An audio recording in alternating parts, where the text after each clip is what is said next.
Good morning, Matt Waldman. Week 3 almost in the books. We got a Monday night doubleheader. What the hell are they doing with doubleheaders on Monday night? Damn it, it's hard to watch one game at a time. The Let alone NFL's two. filled with greedy fucks. What do you want to say? I mean, You they're feeling greedy. that? They're greedy. I'm totally feeling Do that. Greedy for our you have a strong time. stance on this? I don't. Hey, I think everybody has a strong stance on this, and most people love it. And I would say, most of the time I do. But I think every once in a while you're kind of like, okay, can we have a few days without games? Can we have just one like marquee game at night? Can we do it just that way rather than the way they're doing it? But NFL's not going to listen to us as long as they're making money hand over fist. That's how it works. Yeah, I'm not disagreeing with anything you're saying. And sometimes I'm less offended by how many games there are, and sometimes I'm more offended. Like on Monday night, I'd like just one. Anyway, Yeah. I'll take one every night. I'm okay with that. Well, okay, now probably not. How are we feeling about Dallas Goedert? Is he a temporary high? Big game, 10 catches, monster game. But it came with A.J. Brown now. Devontae Smith left halfway through the game. Is this a temporary situation? I think it is. I mean, I still think that he gives you a good shot of being a tight end one for the rest of the year. Even if you took out what he's done thus far, or like took out this game and said that this didn't count, I still think he has a shot of giving you, top 12 tight end production in most leagues. But a lot of this stuff that they did last week, one was slow developing plays that normally would have gone to A.J. Brown. So they kind of installed some things in the playbook special for Goedert because Brown wasn't there. They had a nice deep post that was kind of off of a play action drop back where Hurts had to drop back to one side, throw it back to the other, and he got matched up on a linebacker. And then there were a couple of crossing routes where Goedert got yards after the catch, specifically late in the game, where there was What were they basically a thinking? mesh, and there was a mesh, and Marcus Lattimore, and like there were two other defenders who literally just all crashed into each other. 83, the receiver did a Right? pretty good job of squirting in between them, and then it created the car wreck. But that flipped the field. I mean, when your tight end flips the field on third down in that situation off a crossing route, shit went wrong, Yes. And the Saints played so well defensively throughout that game that to have that happen and have that breakdown was just a shame. Yeah, in a universe where the tight ends we all drafted to be the guy are not being the guy, and where Dallas Goedert's ranks right up there. Cole Kmet had a huge game. Trey McBride. You got to be happy. You got to be if you have Kelsey or Mark Andrews or George Kittle, and you're like, I had Dallas Goedert as my second tight end, which I doubt you did if you drafted those guys. But if you didn't get those guys and you drafted Goedert, you're probably like, I'm feeling kind of middle class happy right now. Wow. But you were probably still playing Kelsey or Andrews or a lot of those players. I mean, Kittle did you a favor. It's week 3. Yeah. Right. Yeah. And so is that the approach though? Are we still playing these guys not named Goedert? Even and I'll tell you, just like over the course of the offseason, just talking to people, Dave Spadaro really put a fine point on it from the team's website. But he felt like this was the year they were going to get Goedert more involved. He cited Kellen Moore's, the rise of Dalton Schultz under Kellen Moore, and still the other pieces were effective. So there are people who talked about this in advance of the start of the season. I'm not sure I believe it. I think,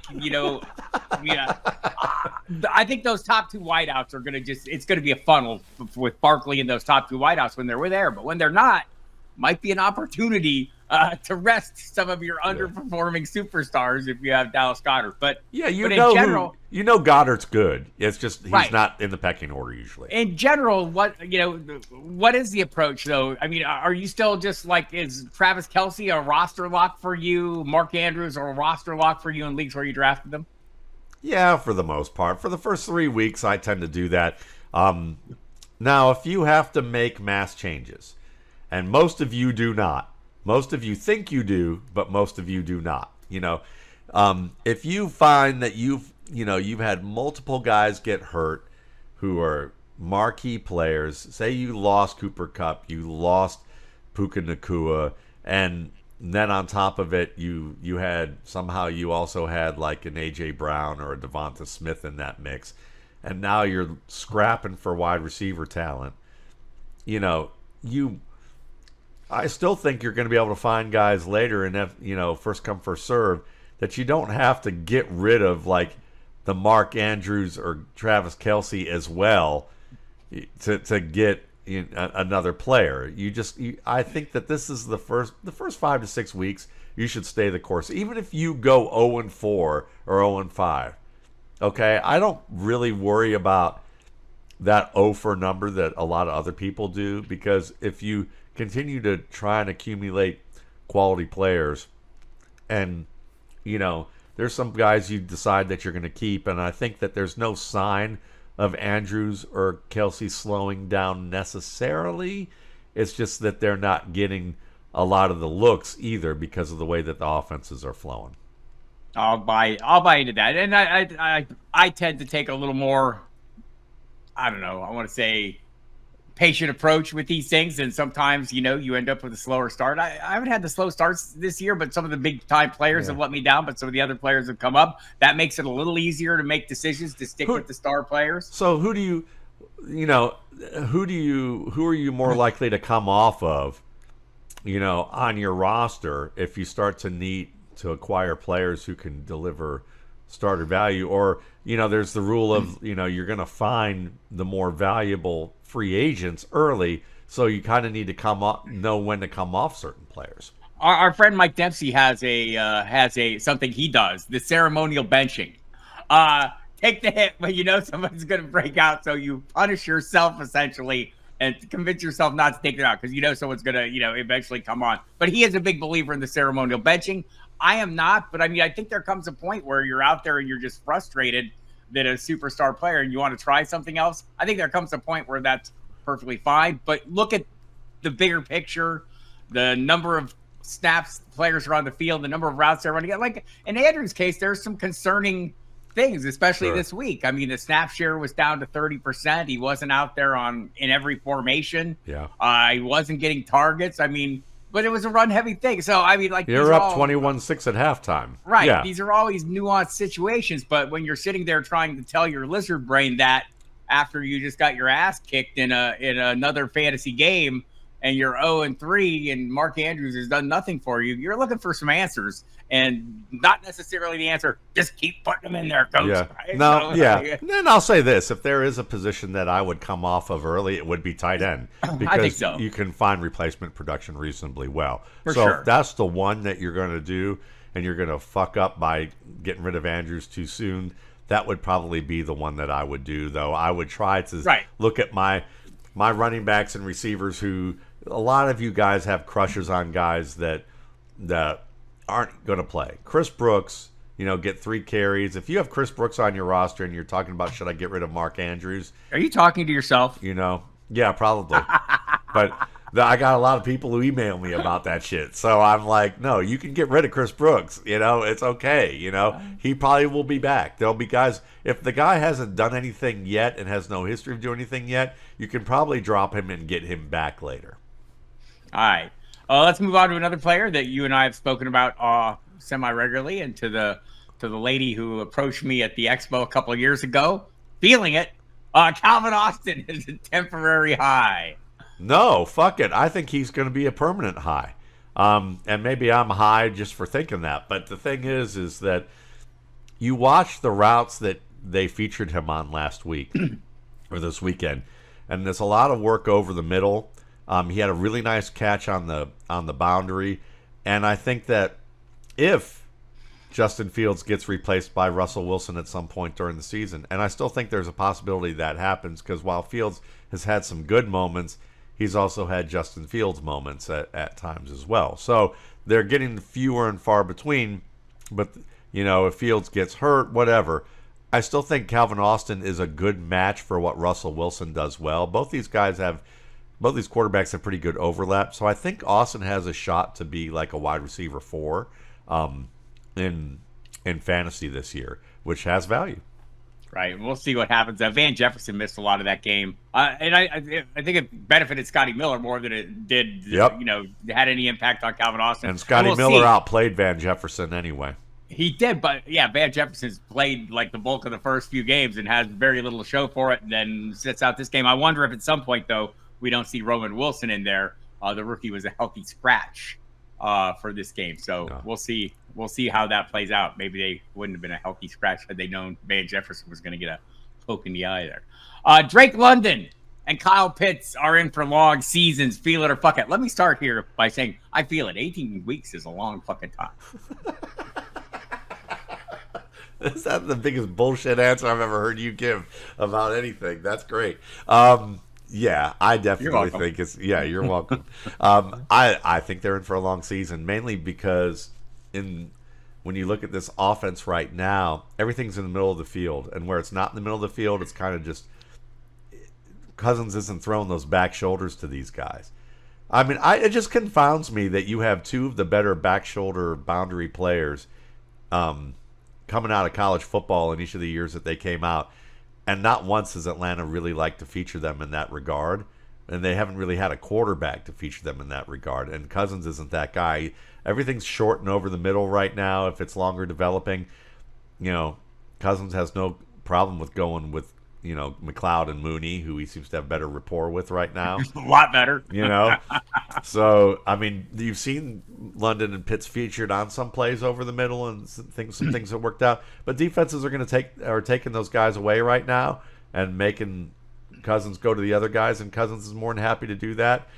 So, I don't think unless we see old Michael Penix, we're probably not going to see London and Pitts at their best. I feel like this is a Michael Penix discussion and not a Drake London and Kyle Pitts discussion. I don't think those guys are bad. I just don't think that I don't think they're getting featured, and I don't think they fit because where they operate best, Kirk Cousins still can't deliver there. I watched the past two games, and he's still not delivering with the velocity that you want to do. But what they're doing offensively, with the scheme, it's working fine. Now we'll see if that happens. If that works next week, if that offensive line is so banged up that it can't be healthy next week against the Saints, and the Saints are going to be ready. They're going to be angry. Yeah. All right, then. Kavontae Turpin, the Dallas Cowboys, a good temporary ad. I'd give it a shot if you're desperate for a receiver or you're just rotating at the end of your receiver your depth chart here, and you're just looking for the pick of the week that might be able to build on something.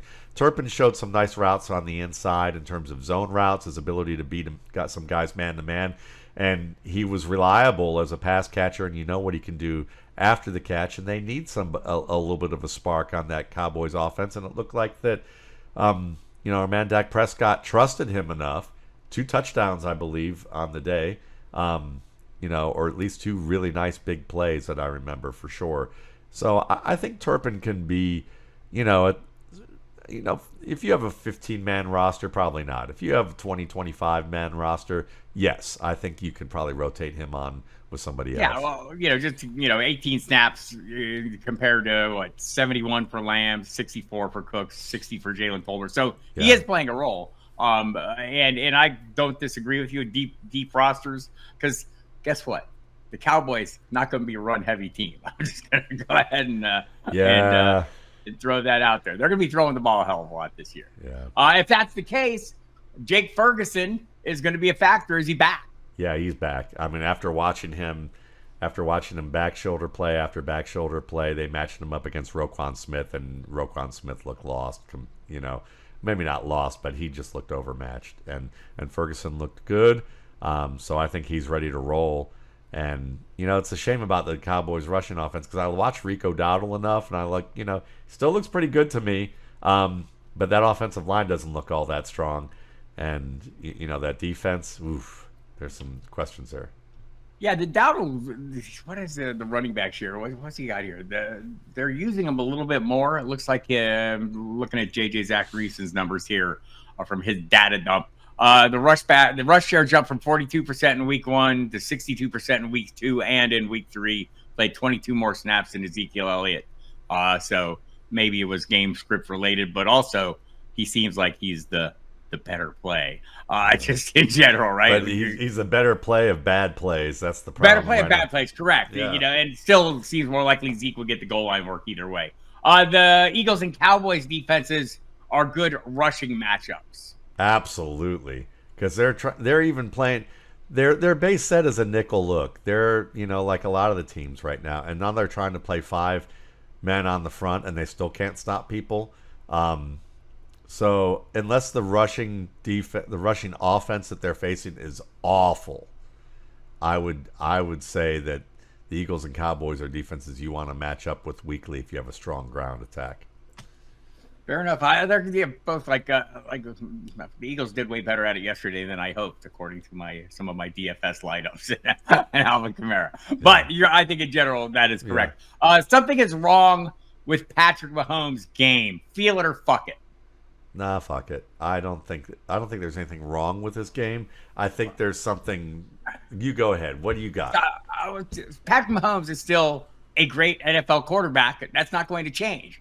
It's not necessarily an ideal fantasy quarterback right now. And those two things are different. And that's where we're having the problem with Patrick Mahomes. We see him out there doing Patrick Mahomes-y things, and it's working well for the Chiefs. It's not doing us any favors. And that causes us consternation because we're selfish sons of bitches. And that's it. Yeah, I like it. I feel like we've gone back in time and somehow he's put on a Donovan McNabb jersey. Andy Reid's. It's like that happy couple where they're both in shape, and then they get together, and then they go out, and then you don't recognize them anymore, like 10 years later. And it's like, I kind of feel like that Andy Reid and Patrick Mahomes are the happy couple, and suddenly, Mahomes looks like Donovan McNabb. But really, it's just a lot of short passing.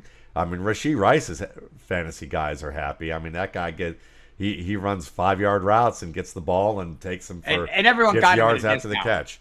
Everyone got him at a discount, right? So, everyone is thrilled. And this would be a situation where if he was a tight end that you got that late, suddenly coming on and putting up those kind of consistent numbers, you would love it. We're seeing some guys like that, though. Maybe we'll get to those. But before we go off of this topic, I mean, I think it's important to note that when you do look at the scheme, it is working for the Chiefs right now. It may not, there's lots of critics about it because it's not working for their ratings. It's not working for the excitement level that they want to have. It's not working for their fantasy teams, unless you're a Rachaad Rice guy. But overall, they're playing pretty good defense. They're able to run the ball reasonably well, not great, but they're it's with those two guys that they have, Steele and Pirine. I think that they did well enough, and they're just not getting shots downfield, and I'm not sure they're trying really hard to do it either. Right. And by the way, Mahomes talked about Kelsey and talked about that. He just said that they're calling plays specifically for him. But like 2 or 3 people are covering him. So, I mean, and so that's probably, a little bit of a limiting factor there, or opening things up for Rachaad Rice. And so we'll see. So if all that is, if all those things are true and going on, we love Rachaad Rice. Is Xavier Worthy a one-dimensional player? In this offense, he is. Not overall. That's what I'll buy that. But in this offense, they're just using him as the Mecole Hardman type of player right now. And maybe they'll expand his game over time.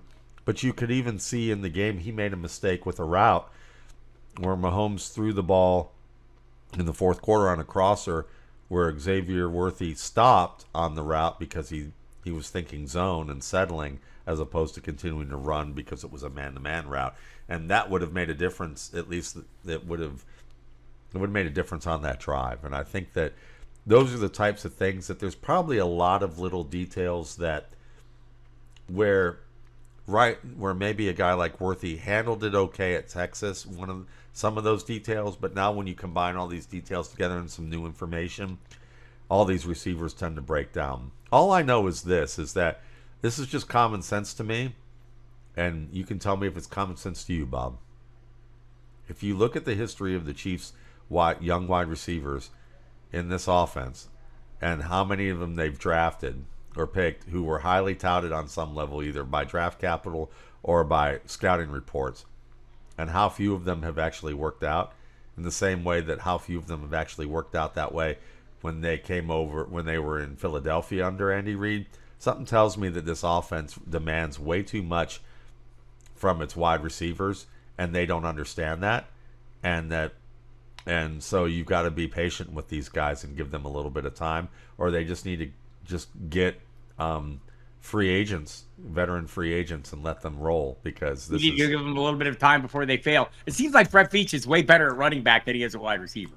Maybe I'm oversimplifying. Or maybe that's very true. Or maybe Andy Reid is way worse of having an offense for a wide receiver than he in that regard.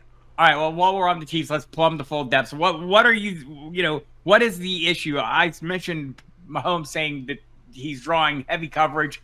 All the numbers are there. He's running the routes. He's playing the snaps.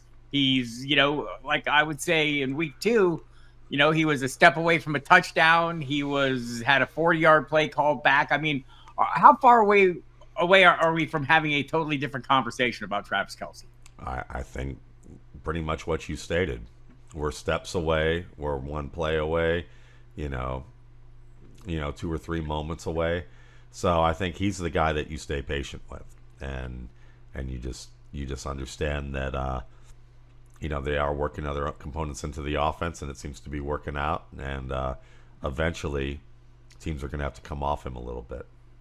Saquon Barkley looks dead set on letting the world know that he still has something left. Will his revenge tour be stalled by injuries at wide receiver? No, fuck that. He's white hot right now. Watching him play. Man possessed. He is man. Watching him accelerate past 2 cornerbacks and a safety on a run to the left that he then took across the width and length of the field. There's nothing washed about his athletic ability. Feel it. Yeah, Howie totally Roseman wins again. Yes. And just think about that. The zigging while everyone else was zagging. No one's paying running backs. Howie says, we're going to pay this guy because we think he can carry the ball or touch the ball 300 times and win games for us. Well done, Howie Roseman. Malik Willis, a legit NFL starter. Not yet, but I know the. Go ahead. Matt LaFleur, a legit NFL coach. Yes, absolutely. But I think that also defenses, have they legit scouted the player and implemented a game plan against them yet? No, because you could have plugged in Will Levis, Marcus Mariota, Paxton Lynch, Drew Lock into that name when they first started games. Oh, who was that guy? The rocket science? Josh Dobbs, legit NFL starter this time last year, or when he got traded to Kevin O'Connell's team. Let's calm the fuck down a little bit about these guys. I mean, there's a reason Malik. I keep seeing these things about how, well, they just have to be in the right spot. Maybe if these guys, you got to get the right fit with these guys. Yes, there's some truth to that. But also, there's some truth to the idea that they've limited the game plan to do what works within them, and teams haven't scouted it yet. There's lots of teams that go 1-0, 2-0, 3-1, 2-2 that everybody's excited about this time of the season, and by November we're slapping our heads going, why the fuck did we think these teams were any good? Right. So I totally hear, but like in Josh Dobbs' case, it seems like if you need somebody to hit the ground fast and carry you for a game or two, and you have no other options, and you have to get somebody in cold, he's the guy. He's the cold call who can come in and maybe do a little something. He seems to do things quickly, but when you put him under the microscope for an extended period and teams figure it out, it seems like it's pretty easy to teams haven't put Malik Willis under the microscope yet. No, and nothing you to would take away. think the Titans would have though, but new staff, I get it. So, yeah. But they haven't played the Packers and they don't know the Packers well. They may not know Willis well, but they don't know what Willis may be doing with the Packers in that regard.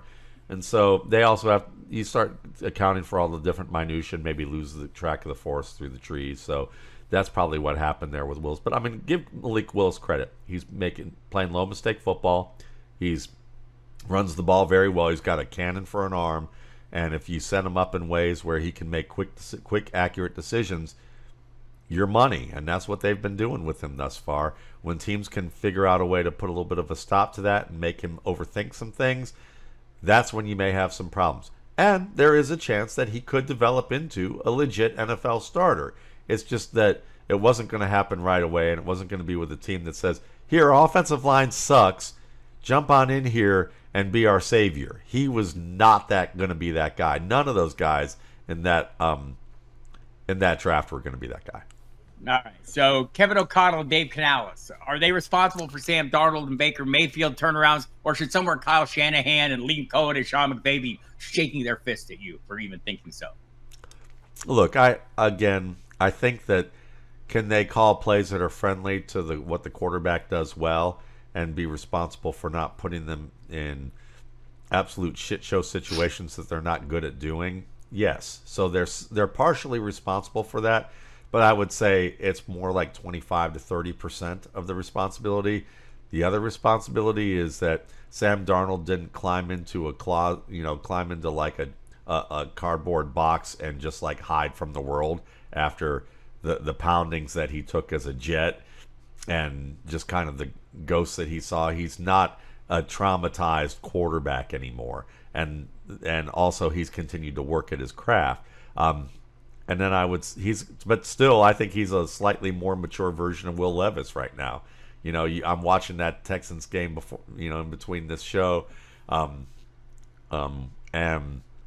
you still see things that he does, and you're like, oh, Will Levis does that, and he's getting yelled at for those things.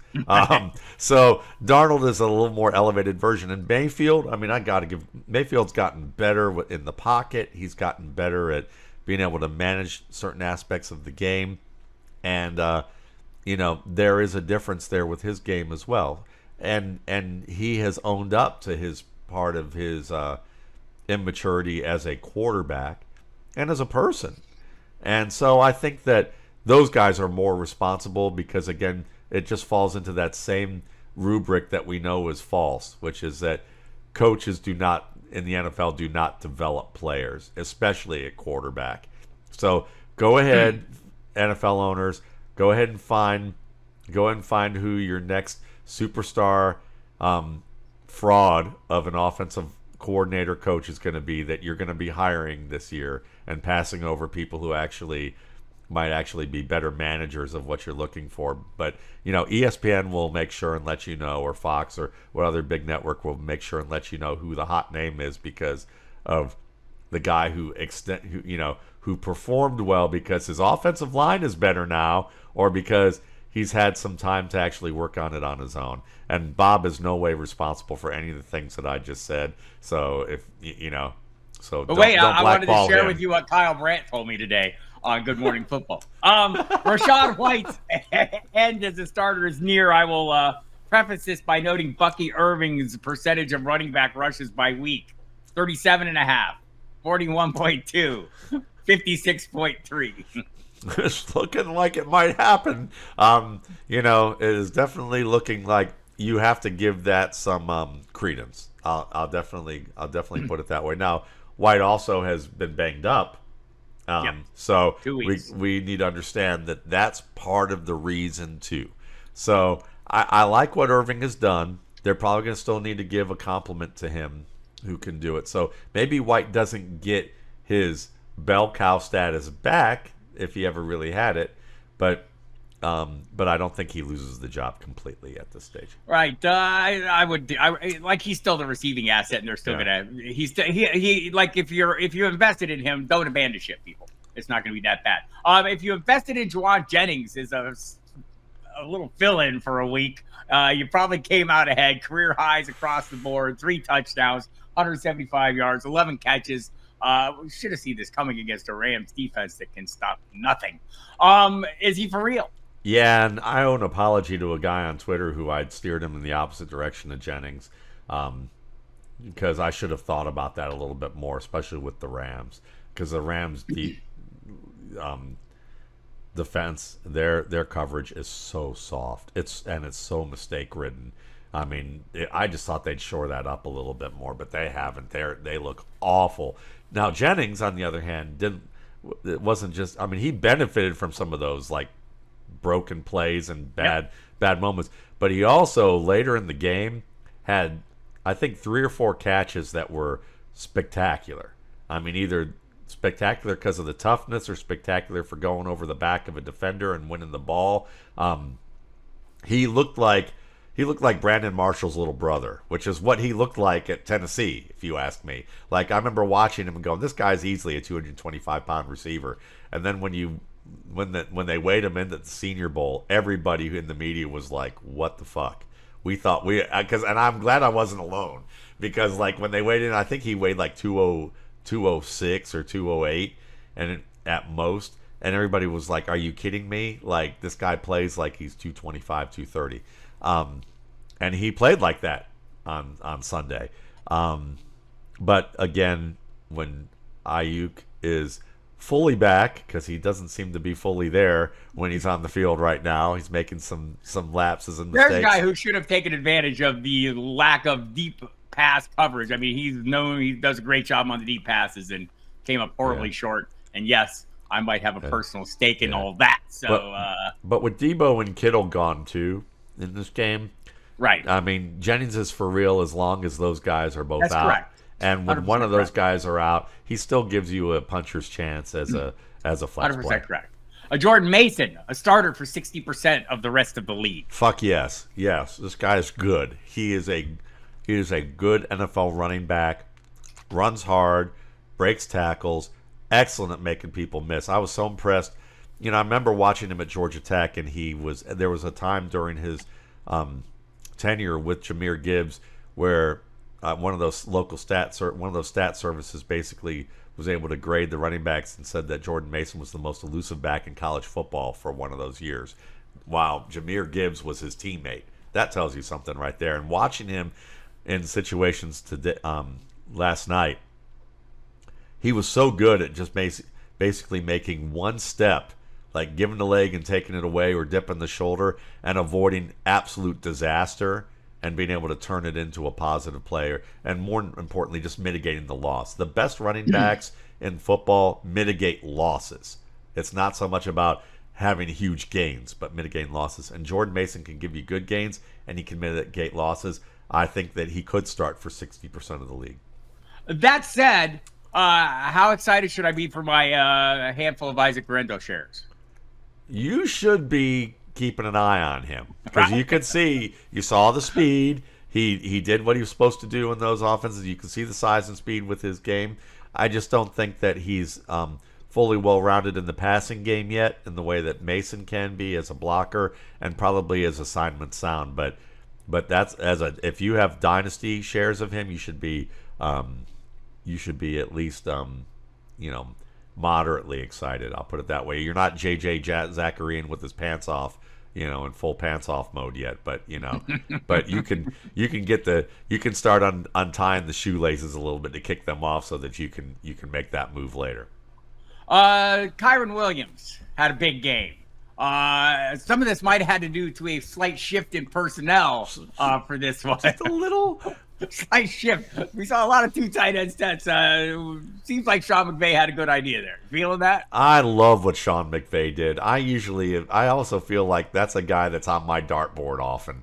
But I love what he did, because it was like, basically it was an open admission that my wide receiver core, there's moments with these guys, but I can't lean on them as often as I did before. So let's go 2 tight ends. Let's dust Hunter Long off the shelf, dust him off a little bit, put him in the game, and let's just win with Kyren Williams. Now, that said, down 14-0. Yeah, down 14-0. Yeah. I mean, they won this game. I mean, it was a fun game to watch. And Matthew Stafford, man, just an old pro. They went with the 12 personnel, 44.6%. That's the highest usage since 2022. They're normally one of the highest 11 personnel teams in the NFL. That's always the standard approach. So yeah, I'm feeling that as well. Wheeler High School in Atlanta. Good for was he at Wheeler? I don't know. He was at Marist, I think. He was at Marist. Yeah. Okay.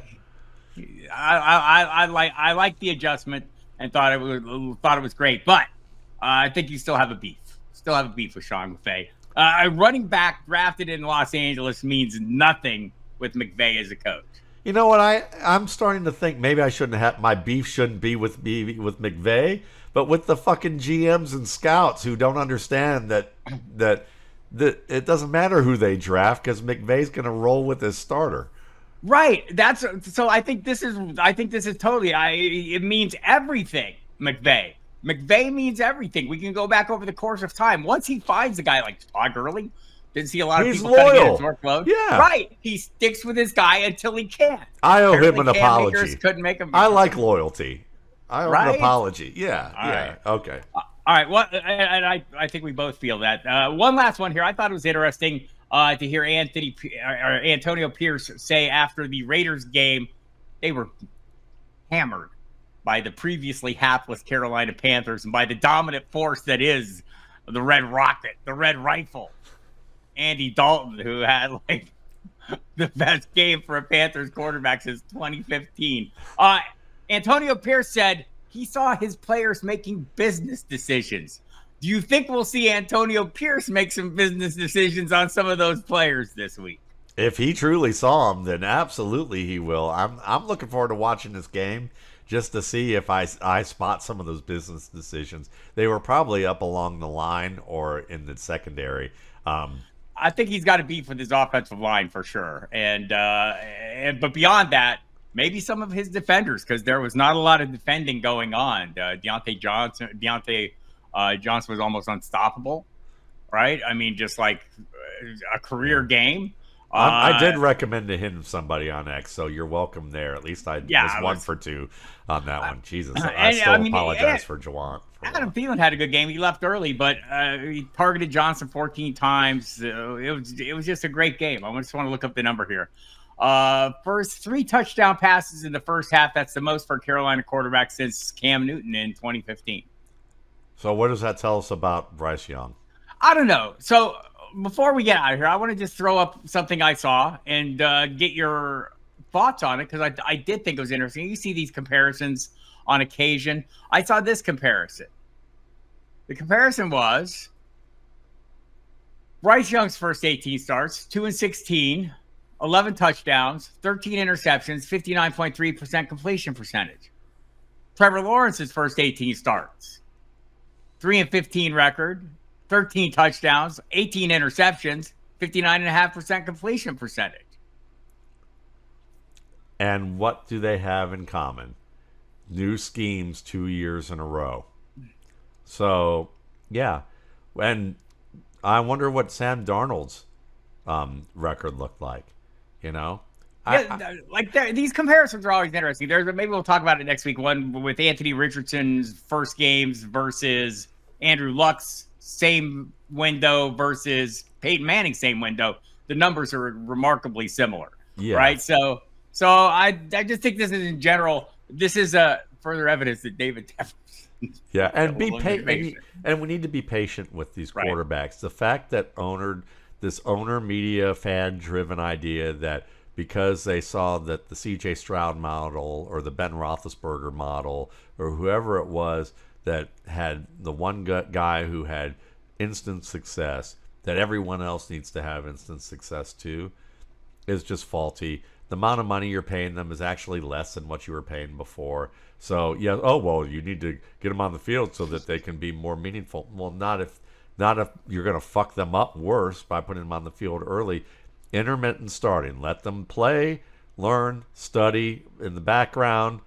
When things start to slip away, and then get back in there. Give them the confidence that this is their team, but at the same time, give them the opportunity to watch and learn from mistakes and not try to learn when they need to not push so hard, because these guys are competitors. You tell them, take the short throw. They don't always listen to that. They don't. I was talking about that like when you're talking about the NFLPA and negotiations with the NFL, and people thinking, wow, why are they so stubborn in their negotiations? Well, imagine this, the group of the most competitive people who beat people up for a living, essentially, not backing down to a corporate power. Shocking development. Yeah. Yeah, I mean, it's just one of those things that you have to.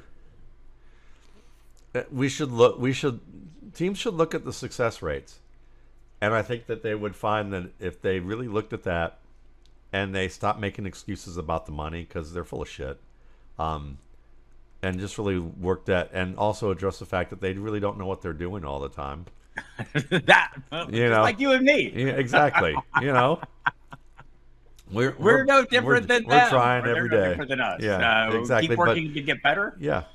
I think we're working harder to get better than they are because they're just making the money no matter what. But hey, that's just me. Yeah, well, that's what happens. That's all right. All right. But well, let's go do some real work now. Hope everybody enjoyed this. You can find Matt on the Twitter at Matt Waldman.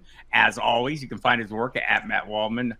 At mattwaldman.com. Yeah, buy it right there. You just go right there and buy it. But you can find mattwaldmanrsp.com. You can also find that there. And then Bob Harris, you should check out all the news work, the video work that he's doing. Why are you looking at me like you're like confused? I'm supposed to be shilling here. I'm the shiller. You're the shiller. I can't shill for you? Okay, go ahead. I mean, come on now. I mean, Bob Harris, Hall of Famer, football guys. Formerly the football diehard on X. You can find you can find the news work that he's doing on on Video at Football Guys. You can find the podcast he does with Mike Dempsey on Sirius XM. You can see the write-ups of what he's putting out there. It's fantastic. That's enough. That's enough. Go to mattwaldman.com, mattwaldmanrsp.com. He's really a handsome man, too. Very handsome man. Yeah. Also, all of our work is at Football Guys. You can find it there throughout the week. I highly recommend reading Gut Check every week, among the many other articles that Matt Waldman produces. That's all. We're going to do something else now. Goodbye. I love you. I love you, too.